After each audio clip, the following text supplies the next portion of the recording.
What's a social cheat code you learned from just observing people? The last cheat code is the best. It's so simple. Just be nice to others, especially those who are in a position to help you. I see people call in to support or something and immediately start throwing profanity at the first agent to pick up the call. If I were in that position as the employee, you automatically go to the lowest possible service I can offer you while keeping my job, and I will do nothing as a courtesy to skirt a policy or a charge. Be nice and courteous, explain the situation, and ask the agent if they wouldn't mind helping you out to clear up the issue. Guaranteed you will get farther. The top 3 that come to mind are: you can rewire your neural pathways into whatever you want. Just decide and enforce it, and eventually your brain will make new main paths that you chose, while the old ones fade away, get replaced. When you wake up in the morning, try to purposefully feel the emotion of having achieved the greatest thing ever. Remember when you got your degree, or finally got the girl of your dreams to say yes to a date. Remember the bliss of that moment? Well, now overlay it at the start of your day. Your brain can't tell the difference between real, imagined achievement. If you want, you can set the brain's happy juice on high by doing literally nothing, lol. If you want to curate a specific desired outcome to repeat in your favor, say at work, don't ask for it. Instead, act happy and excited anytime you get that thing. People tend to want to make others happy, and doing this will condition the person you're working with to give you the thing that you want because they want the happy response you give them when they give you the thing. They feel good, you get the thing you want, and it's harmless. Trying random area codes and then 8675309 at gas stations for reward cards that give me 5, 10, 15, or sometimes even like 30 cents off a gallon if I'm really lucky. For those that don't understand, it's the famous phone number from the song, and people use it as a throwaway all the time. So it's basically activated everywhere. I've been using this successfully for the last 2 years since I found out, and it's been incredible. I try to tell everybody I can. I am nearly 40 years old, trying to become a professional author, in the process of querying. A development editor I hired, someone who is paid to tell me in no uncertain terms exactly what's wrong with my story and not BS me, that she loved it, and it has a serious chance of getting published. I may not be Stephen King or Brandon Sanderson, but I am a competent writer. I got there by writing shit work and reading great work and accepting criticism and people telling me my work was shit. I did this for 30 years. Whatever you want to be good at, keep doing it. Everyone who is great at something got good at it by being shit at it. So put in the practice regularly, even if you suck at it. My dad once told me if you're going to bullshit something and you know you're bullshitting it, go full send. I once forgot about a paper until the evening before it was due for one of my English classes in college.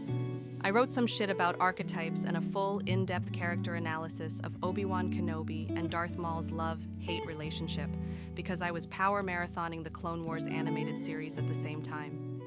Not only did I get an A, but my professor complimented me on the originality of my work and how it invited new perspectives on the concept of anti-heroes and how strict moral codes can often be lacking important concepts. My dad laughed so hard when he read it. Be quick to apologize. I struggle to say, I'm sorry when I'm mad, but if I can say it quickly, I can change my mindset and get out of that anger state. I had a manager that was viewed as a militant hard-ass and would make anyone scurry away for fear of his wrath. I made a big mistake, and when he saw it and had visible smoke coming out of his ears on a direct collision course for me, I did the following. Before he even started on a tirade, I said, I know you saw the large mistake that has been made. I fucked up and take accountability for it, and I apologize. I have done A, B, and C to resolve the problem in a timely manner, but I understand what I have done, and I want to own my mistake to you first. He immediately cooled off and thanked me for not passing the buck or making an excuse, and in it honestly improved our working relationship greatly. I still think of him as one of the most influential managers I have ever worked for, and I have a load of respect for him. Years later, at a conference, we crossed paths, and he said to me that he gained a great load of respect for me, for my willingness to take accountability for my mistake when most people scurry away and try to pass the wrath onto someone else for fear of owning up to their own mistakes. When I got a big promotion, he was the first one to reach out to me and tell me he was proud of the personal growth I had made and the dedication I had put in to further my career. This is a big one. You know when you're walking along a narrow street and there's someone coming toward you, and you end up doing that awkward little, will I go this way or that way? Dance with them until you finally get the fuck out of each other's way. Excruciating, right? Well, I've not had to do that shit for decades, because instead of looking that person in the face on approach, I very purposefully look over one of their shoulders, indicating without words on which side I intend to pass them. That easy little visual cue works every fucking time. Never, never, never be rude to a secretary or receptionist. Always be nice to the secretary, no matter if it is at a company you work for or one you are visiting. The secretary can make or break you. Need to cut through red tape? Who do you think manages most of it? Your paperwork can go through quickly or can sit on a desk for a few days or even get lost. Back in university, I needed a paper signed by several faculty. I knew some didn't like each other and some were only in at certain times of the day. I asked the department secretary for advice on who to approach and when. Rather than give me that info, she said, "Just leave it with me. Come back this afternoon." Saved me a lot of time. She really did not need to do this, but we were friendly, and every one of the faculty would sign anything she told them to. I've also seen a guy destroy himself. I was working and we were doing interviews. I walked into the CEO's office. He was just finishing an interview with a candidate. Never found out how it went. The CEO's secretary walked in and told him, "If you hire the guy that just left, I quit." The CEO gave her a questioning look, but she simply put up a hand to indicate, not saying anymore. CEO tore the guy's resume in half and theatrically put it in the garbage. Secretary walked back to her desk. I never did find out what he had said or done to her, but he trashed his interview before it even started. Something I learned as a teenager. When complimenting women you don't know, or perhaps just aren't close to, as a man, compliment something they had active control over. Say, a choice in eye makeup, or perhaps color coordination of their outfit, even a logo. Complimenting body parts is risky as you don't really know in what ways that person might feel insecure about themselves, and it shows you're actively creeping. Every time I tell a woman her nails look cool, their faces light up. I like being remembered as the guy that noticed something she went out of her way to do. Edit. Thanks for the upvotes and award 3. Be kind, be gentle, be nice. Then in the rare occasion when you do get upset, people will notice. People who get upset or are belligerent often, we tend to just tune them out. Their baseline is asshole, they're always yelling and cussing so it's not even noticed, just background noise like boy who cried wolf. But when a nice, quiet person starts yelling and cussing, everyone notices. Sweet Deborah, who's always cheerful and nice and pleasant to everyone, when she gets upset and starts crying, everyone thinks, that is wrong, and immediately drops whatever they're doing to try to set it right. Not just yelling and cussing either. When the quiet man who never speaks does speak up, people listen, because it's unexpected. I had a boss who would always make a show of turning her phone over and physically turning away from her computer screen when I came to ask her something. Always made me feel valued and that I was important enough to commit 100% of her attention to. I committed to copy this in my personal and business life. It's a game changer. I now never hold my phone when anyone asks me a question. Quickly build a meaningful relationship. W someone. 1. Compliment them on something they do well. Be as specific as possible. 2. Ask them for advice on how you can also do this thing well, just like them. 3. Actually listen intently to their advice and apply it. 4. Follow back up with them and share the great results you experienced by applying their advice. 5. They will love you, root for you, go out of their way to help you, and will always give you the benefit of the doubt when you fuck up. Hell, they may even offer their daughter's hand in marriage. So only do this W people who you want a genuine relationship with. It's that powerful. There is not a single person on this planet who is impervious to this tactic if done sincerely. When a task seems too big to start and kind of overwhelming, I'll give myself a 5-minute assignment of working on it before I do something else. 5 minutes of prep work, 5 minutes of research, 5 minutes of cleaning. It's easier to be overwhelmed by an entire task than it is to be overwhelmed by just working on it for 5 minutes at a time. And sometimes you get to the end of that 5 minutes and find a little bit of gas in your tank you didn't have before. If you're enthusiastic, good at storytelling, and keep eye contact, you can often pull pranks in front of people without them even noticing. I did this quite a few times where I'd spray a message on people's computer desks with foam hand sanitizer while I was in the military. They'd only notice after I walked away. I taught myself the different head nods of men noticing each other. Head down nod. I don't know you, but I do see you head up nod. I do know you, and I do see you head up with extended arm hand. They are buddies, side nod with a short wave. Their families probably hang out together often. I'm missing one, but I can't remember what it is anyway. I learned this stuff by working in a Home Depot for a few years. This works way better with toddlers. When you're giving options, give the option you want them to pick last in the order. They're more likely to pick that. It also works as a test of whether your toddler is actually picking something or just mirroring what you're saying. Just give the options in different orders and check if they'll just copy the last one or have a consistent answer. Want to engage in a conversation without knowing anything about what's being discussed? Just ask them questions. What's the best part about being a whatever job or role in a hobby they have? Or just say, I actually don't know much about topic. What can you tell me about it? Bonus points. If it's a hobby or special interest, as they will probably be delighted to talk about something they're really passionate about. Also, if people with ADHD or some kind of social neurodivergence. If I lose track of the conversation, I just ask them to repeat what they said. Odds are that they're going to be more offended if you pretend like you know what's going on, rather than just letting them know that you need a repeat. I've been saving this. When someone is evasive or even lying to you, this is normal. People do so now and then. However, while they are not giving you information you might want, they are saying all sorts of interesting things about what they value and how they see the world. This is true in general. There are 2 tracks of information in a conversation. One is conveyed by the subject matter, the other by how it is formatted and presented. I've been saving this. When someone is evasive or even lying to you, this is normal. People do so now and then. However, while they are not giving you information you might want, they are saying all sorts of interesting things about what they value and how they see the world. This is true in general. There are 2 tracks of information in a conversation. One is conveyed by the subject matter, the other by how it is formatted and presented.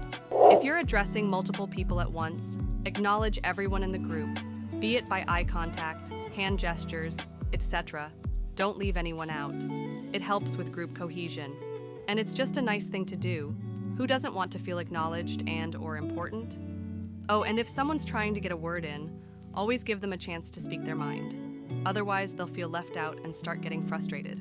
If you're addressing multiple people at once, acknowledge everyone in the group, be it by eye contact, hand gestures, etc. Don't leave anyone out. It helps with group cohesion. And it's just a nice thing to do. Who doesn't want to feel acknowledged and/or important? Oh, and if someone's trying to get a word in, always give them a chance to speak their mind. Otherwise, they'll feel left out and start getting frustrated. I notice people will get out of the way of someone walking who is not looking forward. They think the person isn't paying attention, and they will be bumped into. I use this method all the time, but I am paying attention. I look away in busy crowds, and oncoming people move all the time. Makes it way easier with sunglasses. My eyes are forward, but sunglasses make it look like I'm looking away. I'm not a jerk about it. I mainly use it at a busy event like a concert, sporting event, when people use up a whole walkway. Works best at supermarkets when people clog a whole aisle. Introduce yourself to someone with as little words as possible. Pay attention to their accent when they respond. Mimic their accent and body posing to instantly gain more likability with strangers. Don't ask people what they want. Present them with options. Higher likelihood that they will choose an option. This falls into asking someone for a date. Don't ask if they'd like to get a drink sometime. Ask if they'd like to get one this Friday, or if this Saturday would work better. They are more likely to only see the options presented. I'm not often in social situations outside of work or home, not a real social person. But I know what works there. Stand up for people. Praise friends and family members to their face and behind their backs. When deserved, of course. Listen to someone when they just want to talk. Don't make it about you. I have problems with that last one. Not the listening part, but I'll often find myself telling a long story about myself or explaining a relevant scene in a show or movie with context in response to something someone said to show that I understand what they're talking about. Someone at work did or said something and wasn't recognized. Point it out in a way that won't make them uncomfortable. I have messaged or emailed managers to let them know something good one of their employees did. And I'll bring it up in meetings, especially when there are hard numbers showing what they did had real benefits. Someone in a meeting or group conversation trying to make a good point but getting talked over. Or worse, someone else presenting the same thing they said 2 minutes ago. Bring it back around to them. If you're told something in confidence, keep it. If someone helped you with something and you get praised for it, share it and name them. It costs you nothing. If someone at a store or restaurant or other public service situation really helps you, tell their boss or send something to their company. This can be huge. If in an argument or disagreement, just don't talk unnecessarily. Don't fill in silence in the conversation with unnecessary justification or positioning. I use this with customers who want to complain about our price on an estimate or etc. I just wait through any awkward silence for an actual question or something that requires a response. Takes the wind out of their sails. Asking for permission when someone is angry or sad, especially in customer service. Saying something like, "Thank you for sharing your experience. Is it okay if I pass this along to X?" You don't technically need their permission in most instances, but it allows them to feel agency when odds are they were upset because they lost it. I also ask, "Is it okay if I give you some background information?"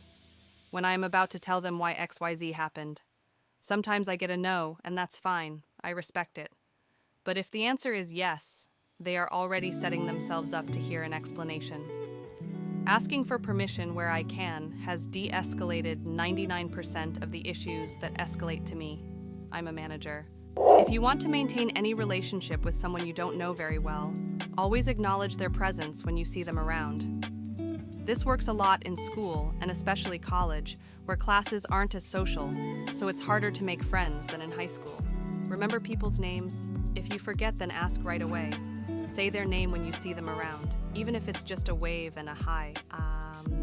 Even if you don't see yourself becoming better friends with someone, you will feel better and give yourself a little bit of dopamine just by saying hi in passing. It'll build your social confidence.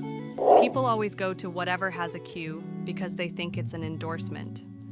If you go to a place without a queue often forms behind you.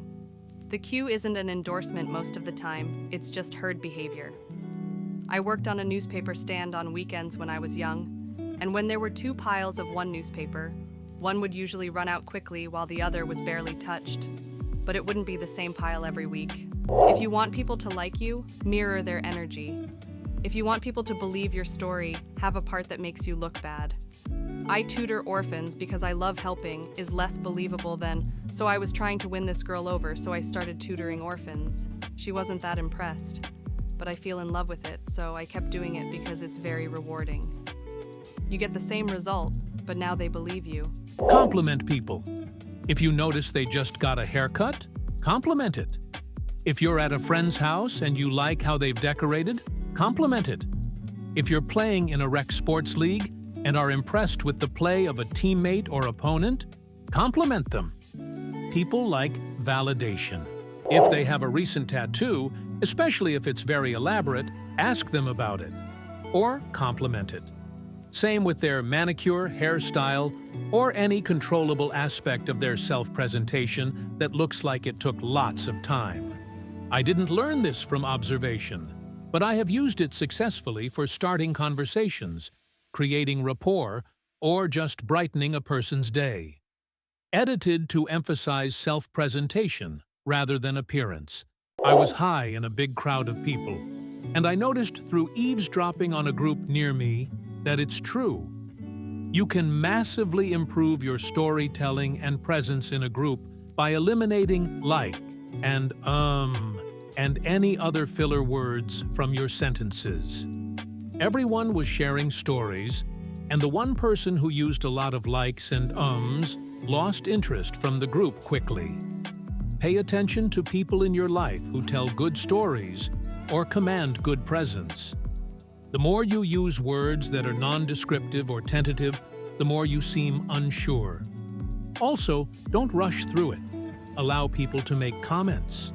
In a group, if someone gets cut off, circle back to them. Let the other person finish, or say a decent amount if they are just going on and on. Acknowledge the interrupting person's comments politely. Something like, "Yeah, good point. But, John, what were you saying?" The interrupted person will often remember it, and in a group that can happen to everyone there at some point, shows that you are thoughtful too. In medium to large meetings, 3+ people, keep your mouth shut unless you're running the show, or unless you have significant new information to add to the conversation. But when you do have that information, make a point of saying it while the topic is relevant. There's so many times people monologue in a large billable meeting that are completely unnecessary. Or there are a lot of times where one person will bunny trail and just not contribute. Let the leader of the meeting actually lead it. I use a 3-point technique for gaining fans and expertise points at work, just by being nice. First, frame things as a we. Second, find a harmless common enemy, which reinforces the we. Third, and most important, make them feel smart. Preserve their ego.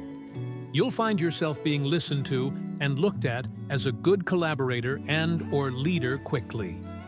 People love being reinforced and affirmed. They don't love having their ego bruised. By giving affirmation, you are subtly placing yourself in a more powerful position. Example, someone asks you for help with a procedure in Salesforce. Tell them, "Let's take a look." "Okay, I think first. Reframing. Geez, Salesforce is so annoying to use sometimes. The navigation is so unclear." Harmless common enemy. You were 99% there.